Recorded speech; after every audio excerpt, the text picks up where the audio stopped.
আসসালামু আলাইকুম বন্ধুরা, নিয়ে চলে এসেছি খুবই মজাদার একটা রেসিপি। শুধুমাত্র এক টুকরো গরুর মাংস দিয়ে পরিবারের সবার পেট ভরে ভাত খেয়ে নেওয়ার মতো রেসিপি শেয়ার করতে চলেছি। গরুর মাংসের ভর্তা রেসিপি, যেটা আমারও খুব পছন্দের একটা রেসিপি। এই কোরবানির ঈদে গরুর মাংসের বিভিন্ন রেসিপির সাথে এটাও কিন্তু রাখতে পারো। তো এর জন্য প্রথমে আমি এখানে এক টুকরো গরুর মাংস নিয়ে নিয়েছি এখানে কিছু পেঁয়াজ, কিছু কাঁচামরিচ, কিছু শুকনো মরিচ, কিছু রসুন, আর নিয়ে নিচ্ছি কিছু আদা কুচি। এখন প্রথমে আমরা যে এক টুকরো গরুর মাংস নিয়েছি, এই গরুর মাংসটাকে আমরা ভালোভাবে একটা চপার দিয়ে এইভাবে করে কেটে নেব অথবা কিমা করে নেব। এখানে কিন্তু চর্বি ছাড়া মাংস নিয়ে নিতে হবে। আর এই এক টুকরো মাংস দিয়ে কিন্তু 5 থেকে 6 জন মানুষ অনায়াসে পেট ভরে ভাত খেয়ে নিতে পারবে। তোমাদের হাতের কাছে যদি এরকম চপার না থাকে, সেক্ষেত্রে তোমরাই কিন্তু পাটার উপরে এটাকে ভালোভাবে থেতলে নিতে পারো। এখানে আমি 1 পিস গরুর মাংস নিয়েছি। তোমরা চাইলে কিন্তু এখানে আরো বেশি করে গরুর মাংস নিয়ে নিতে পারো।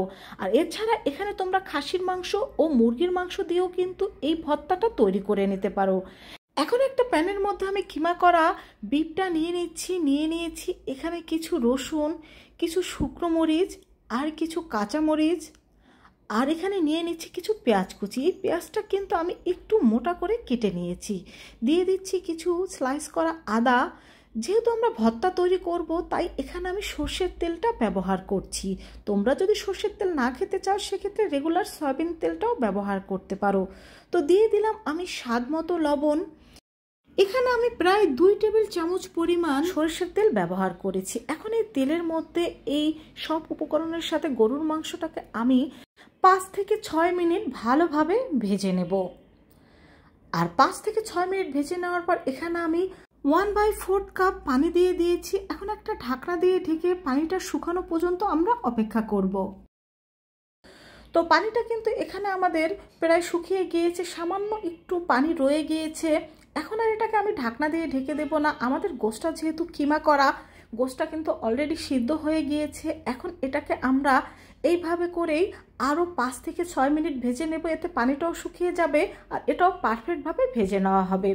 তো এটা ভেজে নেওয়ার পর এখন এটাকে সাইড করে নিচ্ছি আমি, যাতে এর এক্সট্রা যে তেলটা রয়েছে সেটা নিচে ঝরে পড়ে যায়। তো তেলটা ঝরে নেওয়ার পরে এখন এটাকে আমরা এইভাবে করে তুলে একটা ব্লেন্ডারের জারের মধ্যে নিয়ে নিচ্ছি। তো ব্লেন্ডারের জারের মধ্যে সবটুকু নিয়ে নেওয়ার পরে এখন এটাকে আমরা ভালোভাবে ব্লেন্ড করে নেব। আপনারা চাইলে কিন্তু এটাকে পাটায়ও বেটে নিতে পারেন, তবে ব্লেন্ডারে করলে খুব সহজে করে নেওয়া যায়। এই তো আমাদের গরুর মাংসের ভর্তাটা একেবারে তৈরি। তো এবারের কোরবানির ঈদে তোমরাও কিন্তু অতিথি আপ্যায়নে বা নিজেদের খাওয়ার জন্য এইভাবে এই গরুর মাংসের ভর্তাটা তৈরি করে নিতে পারো। এখানে আমি দেখার সৌন্দর্যের জন্য গোল গোল করে নিচ্ছি। তোমরা চাইলে সরাসরি এভাবেও পরিবেশন করতে পারো। এখানে এই বলগুলো কিন্তু আমি তুলনামূলকভাবে একটু বড় বড় করে তৈরি করে নিয়েছি, যা দিয়ে কিন্তু নিমিষেই 1 প্লেট ভাত শেষ করে নেওয়া যাবে।